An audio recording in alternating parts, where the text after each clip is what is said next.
welcome to another episode of Sibling Shadows, the podcast where we shed light on the experiences of glass children and their families. A glass child, a term coined by Alicia Maples in a 2010 TEDx talk, refers to the siblings of a child with disabilities who feels invisible or overlooked because their parents' focus is primarily on the child with disabilities. The term glass is used not because these children are fragile, but because parents and caregivers often look right through them, unintentionally neglecting their emotional and psychological needs. I'm your host, Abby, and today we have a very special, not a guest, our new co-host, Charlie. Hi everyone. I'm Charlie. It's very nice to be here. I'm so excited. Me and Abby, we've known each other for a while, but we kind of reconnected this past summer at our CCA retreat, and we got to talking a lot about like sibling strong and everything about that. And just we had a lot of really good conversations, and we realized that like we both connected a lot with just being glass children. So she asked me to come be her co-host, and I'm so excited about that. Yeah, I'm so excited. Back a little bit of history of our friendship is every year, probably for 5 years, my family would host a CCA picnic. And I feel like every year you came. And Yes. it was kind of just awkward because both of our siblings have the same facial difference. So we would just like sit next to each other, be like, who is this? But every year I would see her be like, okay. And every year we would like say another sentence to each other. We would get a little bit closer. More communicating. And then the last year, right before COVID happened, we had our picnic. And I remember. Oh my God. Wait, hold on. Abby, we lost you. I think you muted your mic. Oh, you're back. Yeah. Okay. Every year we would exchange phone numbers, and it was really funny. Every time I went to go like text someone who started with a C, I would put C and I would see Charlie. I'd be like, oh yeah, I remember her. This was like for like 5 years. And then at the CCA retreat this past summer, I we were I was on a panel. I was doing some sort of advocacy slideshow, and she was in the audience, and I was like, wait, I think I remember you. And it was Yes. like Oh my God. it was just like Yes. instant connection. Yeah, it was like we like clicked even after like because I remember anytime we were at the picnics, I would be like, I think this girl's my age. I need someone to talk to, and then I'd be like, hey, I like your tattoos, because we there were always temporary tattoos at this picnic. I don't know why I vividly remember temporary tattoos, but we would always do temporary tattoos at the picnic. It was like, no, there was these airbrush tattoos.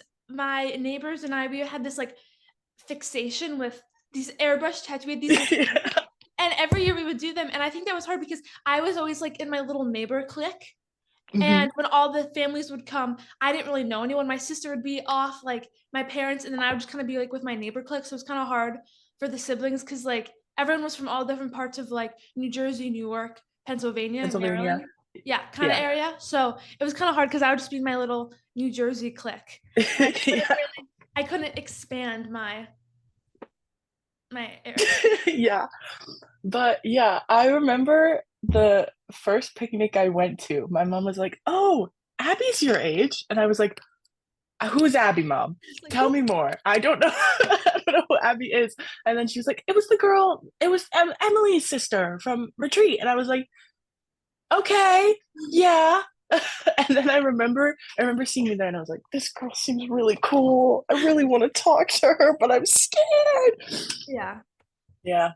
But And then we bonded once again. and no, it was the craziest thing. The moment I knew I was like, okay, like I have to do something with this girl was Mhm. we were we were sitting at dinner, and we Yes. were just talking, and she pulls out this whole thing of lip gloss. I'm like, wait.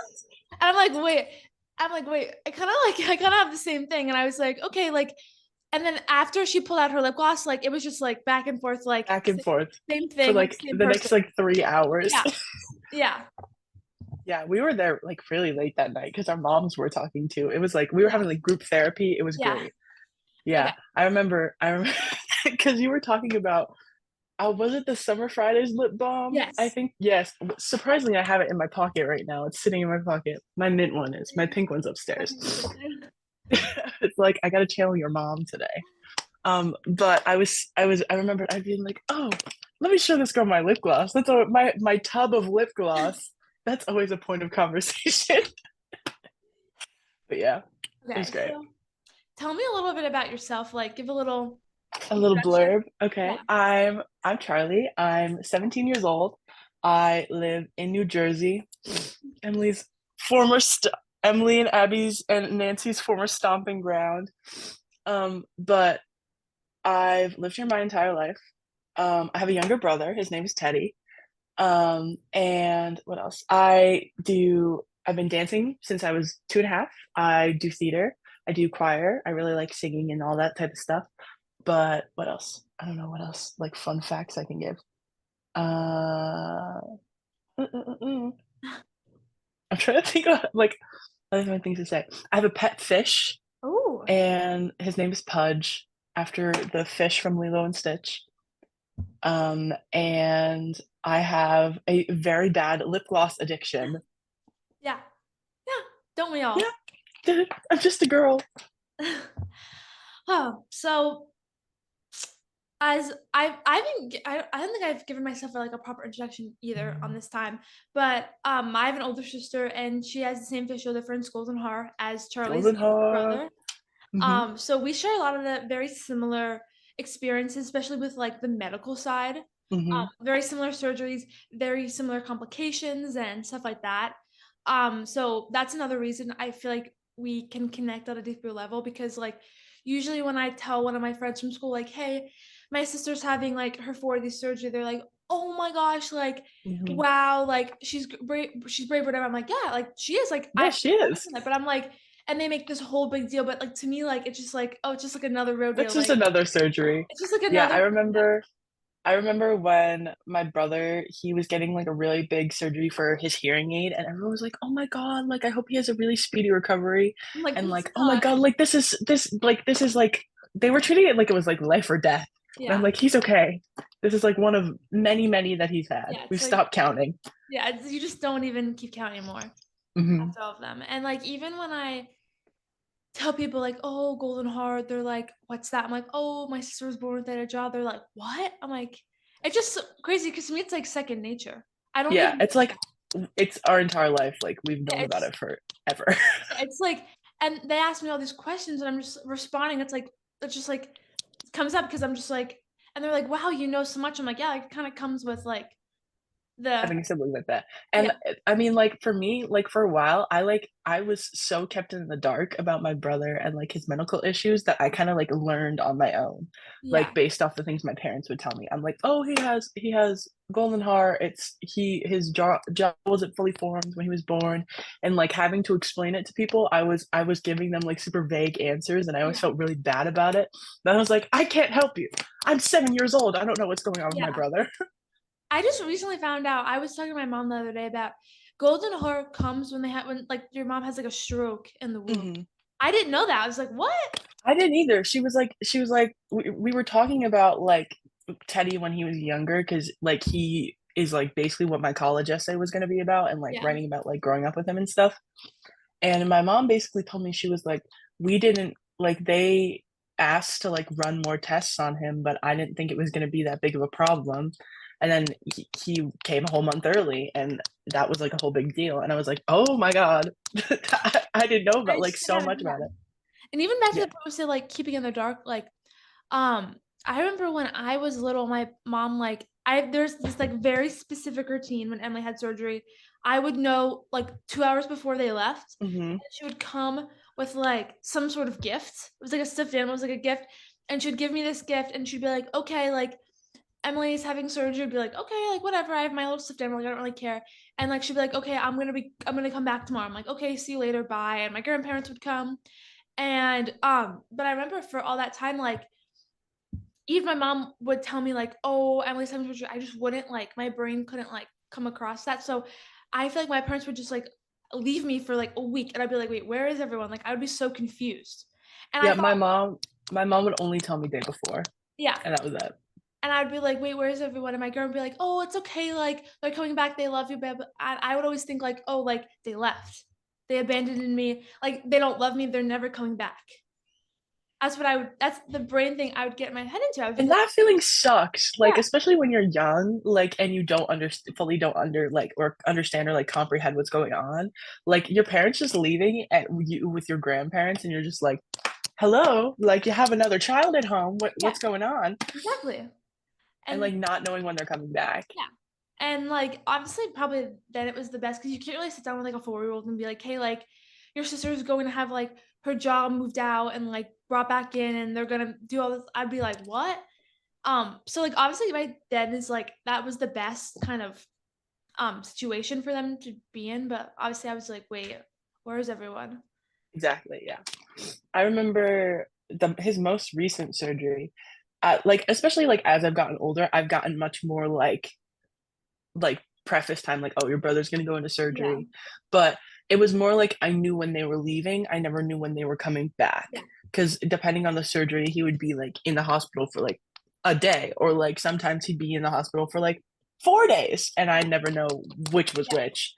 And it was just kind of like a gamble of like, oh, am I gonna see? Is my mom coming home today? Is this a yeah, doctor's visit or is this a hospital visit? yeah. And like it used to become kind of like I don't want to say a tradition, but it kind of became this exciting thing. Like when Emily would go to the doctor, they'd be like, "Oh, you need surgery." Emily would be, they would be like, "Oh, like whatever," and they'd be like, "Oh, like you'll get a call in the next week, like letting you know when your date is." And like the date, like they were supposed to call us. We would all have predictions of when it was going to be, and our family group chats would be like, "Okay, like Emily just got her surgery date. When do you think it's going to be? What time?" And this whole thing, like everyone, we would like place bets on it. We made it this like kind of game. Like when Wait, the I kind of love yeah, that. the phone call, and everyone would have a bet, be like, "Oh, like April 26th, 6 a.m. report time," and it was this whole thing. But no one ever got it right because like you don't know because it would Yeah, either be super early, middle of the day, super late, and like a yeah. random day.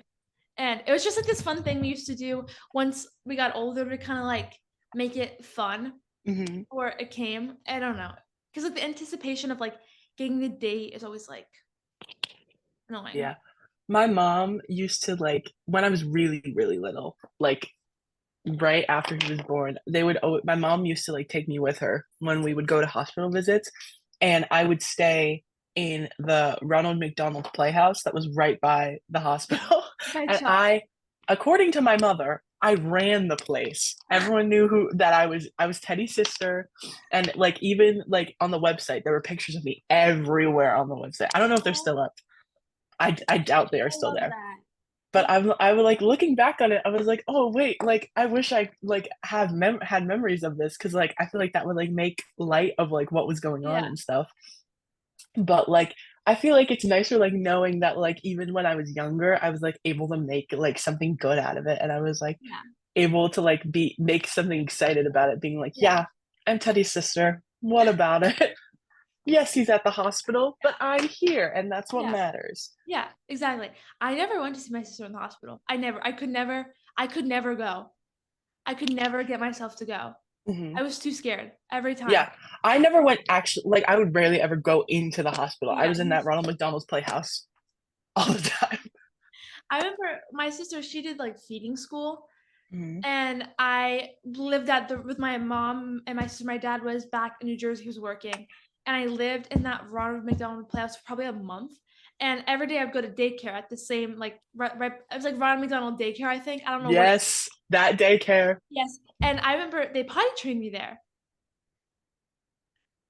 So I had all these stories. My mom would tell me these like awful stories about how she would drop me off at the Ronald McDonald daycare and I would Hmm. sob.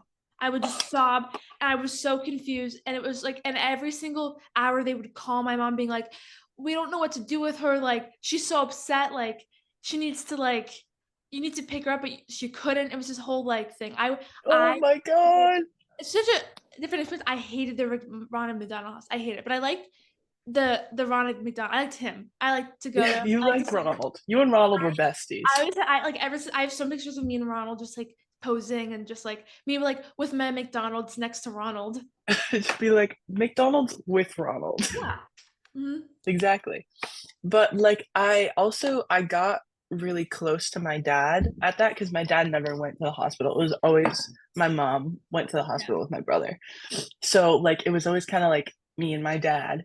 And so we like kind of like we have movies that we would always watch together, um like the Blues Brothers movie, like that's a big statement. Um like Beverly Hills Cop, like those are our movies that we would watch together. The Ghostbusters movie, I can quote that entire movie now, like because I would always watch it with my dad when my mom and my brother would be away, and we that was just kind of like our thing.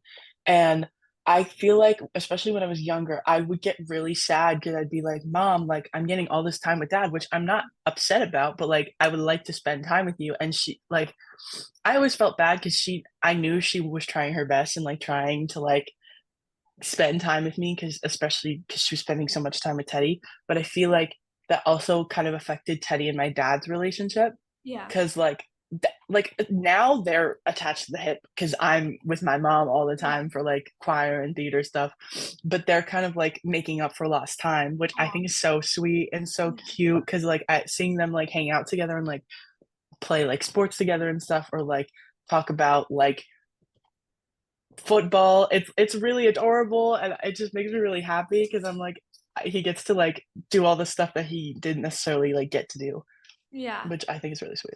Yeah. Whenever my sister would have surgery, um, I'm blanking. Oh yeah.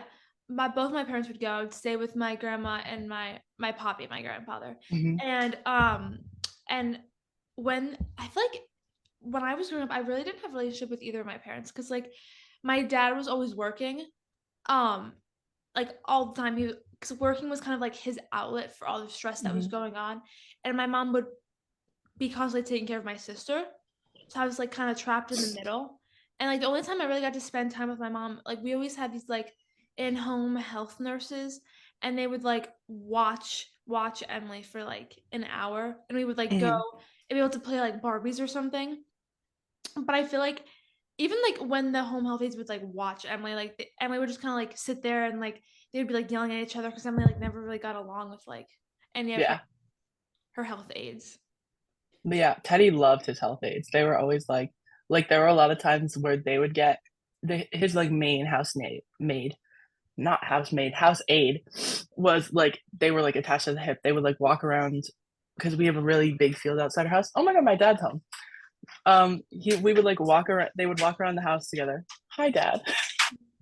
And they would like walk around and they would like go do stuff. They would like go to movies and they'd walk to like the park that we have by our house. It was really cute.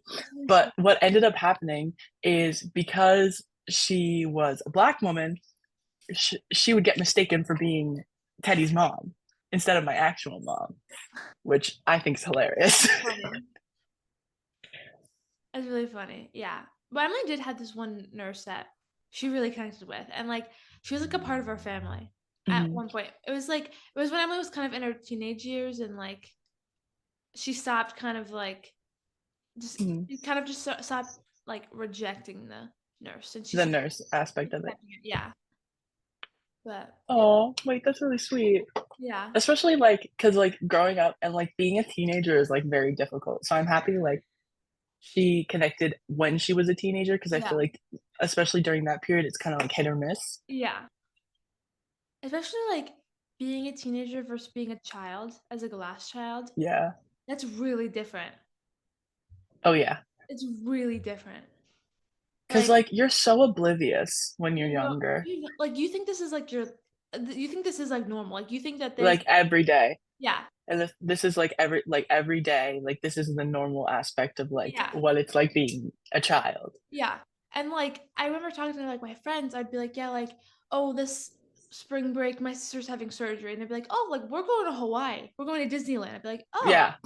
like maybe next year we'll go to Disneyland. And they'd be like, oh, like your sister's having surgery. Like that's so Hmm. awful. Um, why didn't you guys go on vacation and do the surgery during a different time? I'm like, well, Emily's gonna need to be missing like a month of school. Like she can't like it just this time is not gonna work. And they would be like so like they'd be so surprised. I'd be like, well, like I would be like, this is normal. Like I don't This understand. is your everyday. Yeah. Yeah, and for me when I was younger, Teddy actually went to a deaf school, so like he learned sign language because he's partially deaf. So he like learned sign language, he learns like how to like work with other people that are like hearing impaired. So, but because it was like it wasn't in district, it was all the way up in Mountain Lakes. Um, he would our spring breaks would never align. So anytime I was on spring break, he wasn't. So we were already not going on family Yeah. vacations because of that. But on top of that, he would have all of his surgeries, like you said, during Yeah. spring break. So it would be like when I was home, and I'd be like, Um, "What the heck? yeah. Where is everybody?" Yeah. And like even like coming back from spring break, like the moments when my sister's having surgery, like my kind of like break from that was like my mom would go to the park, like we would go take a walk, we would play dolls and like Hmm. back at school, my teacher would be like, okay, what did everyone do? I'd be like, oh, like I played dolls with my mom, and everyone would be like, wait, I do that every day. I'm like, Yeah, wait, you guys do that every day? Like I've done that. Like not my mom wants would love to play dolls with me every day, but like we it just can't it just couldn't happen. yeah. It It just couldn't couldn't happen. happen. It Yeah, it was just like it was not a part of yeah, what could happen. yeah. And like as I grew older, I remember like talking about like, oh, like probably when I was like 12, I kind of started to like conceptualize like the whole thing of The like, whole process of yeah, it. like it took me that long, but like that's all I knew. Like, and I'd be like, Mom, like let's go for a bike ride, let's go for a walk, and she'd be like, I would love to, but I just can't. And and then I would get in my head be like, wait, like you just don't love me, like you just don't want to spend time with me, Hmm. and not like seeing that, oh, like she physically can't, like my sister just had surgery, she's like oozing out on the couch, and my mom just can't leave, and my dad's at Hmm. work, and like my mom just can't leave her home alone, like Hmm. other teenagers would be fine being home alone. Exactly. And for me, it was like I was I was home alone a lot younger than like a lot of my I friends. was So I would be like it was like I forgot it was like fifth or sixth grade when it started, and it was like only in the mornings. It was for very short periods of time. It would be like and everything would be set up for me. It's like, here's your breakfast. Here's where you can go right before the bus stop is. Here's like I had like a schedule. Yeah, Here's the key. Here's all the stuff in case you need to call anyone. Here's all of our neighbors that you can yeah. call.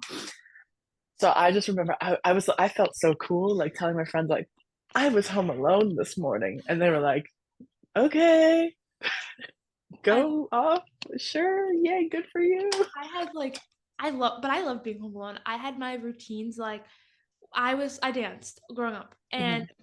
like I'd be home from school at 3:30, and dance would start at 5, and I would have someone come at like 4:45 to pick me up. So I had like an hour and 15 minutes of like free time, and I had my whole routine. Like my mom would set out like a healthy snack. She would set out like a book.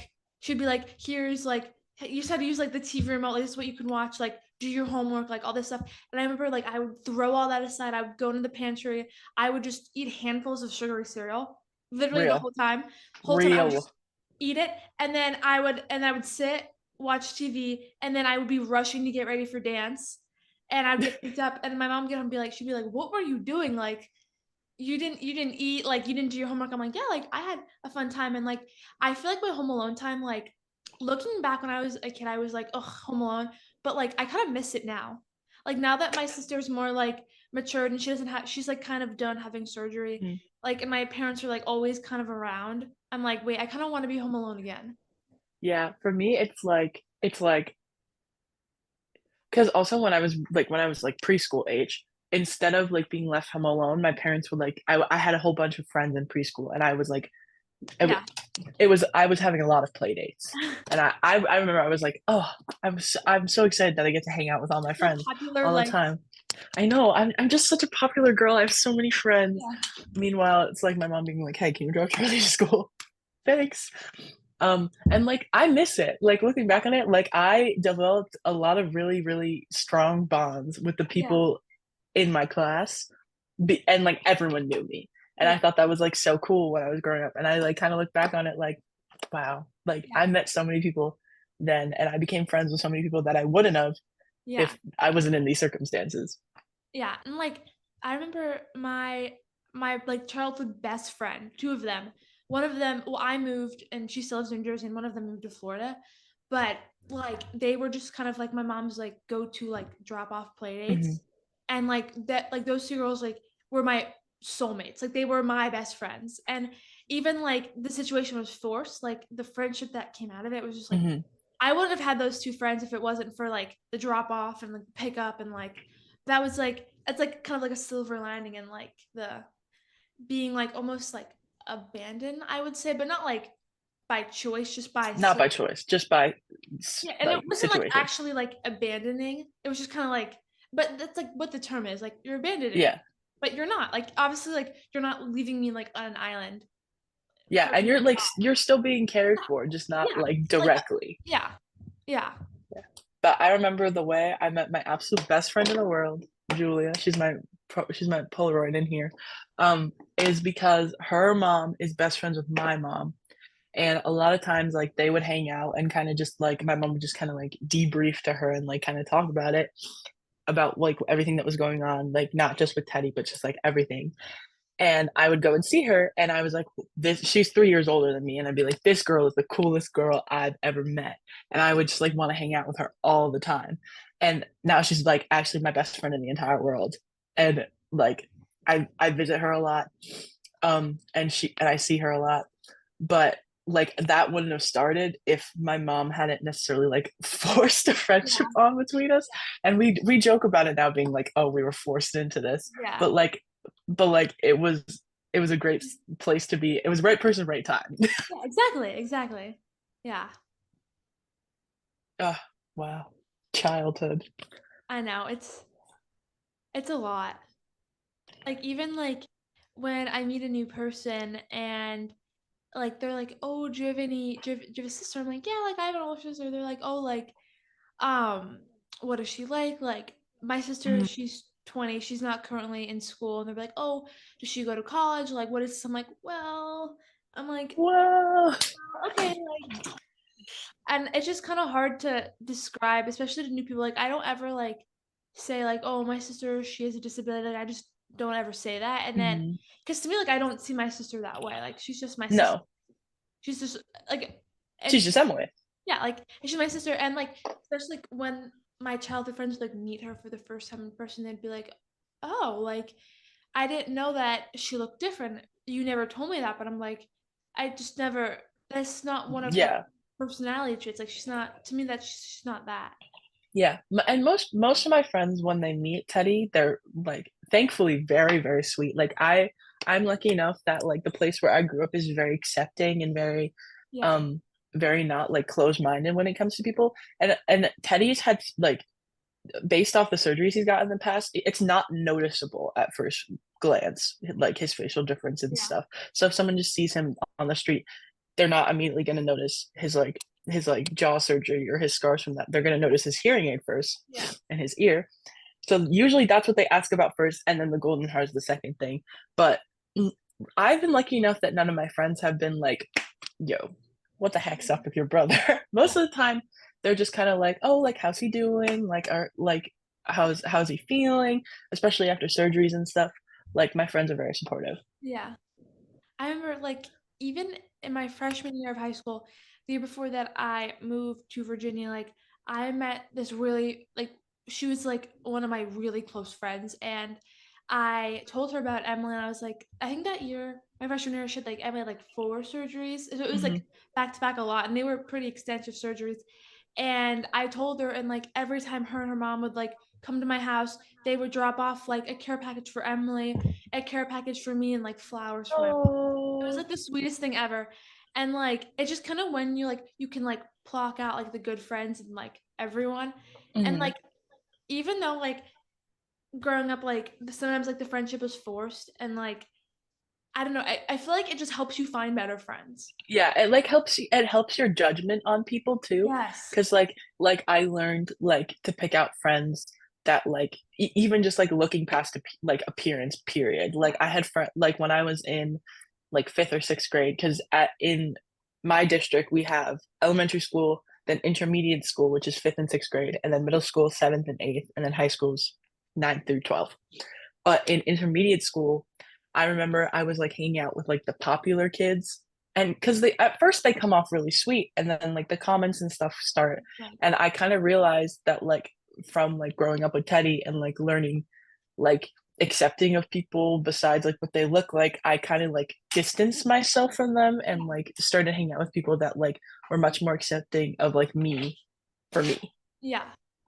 And that's kind of been like my way of making friends from now on. Like I pick up very accepting and very understanding and like good people now based off of like what I've learned from Teddy. Yeah, exactly. Yeah. Um, yeah, I feel like it definitely just kind of you just learn so much. You learn a lot. And like I feel like glass children are like a different type of person. Exactly. You're like a different breed of Our brains are like wired differently. it's you're completely like literally even in like a chaos situation, like Hmm. my friends like I'm the person they go to, like I'm like, okay, you do this, you do this, you do this, and like it's all gonna be okay. Hmm.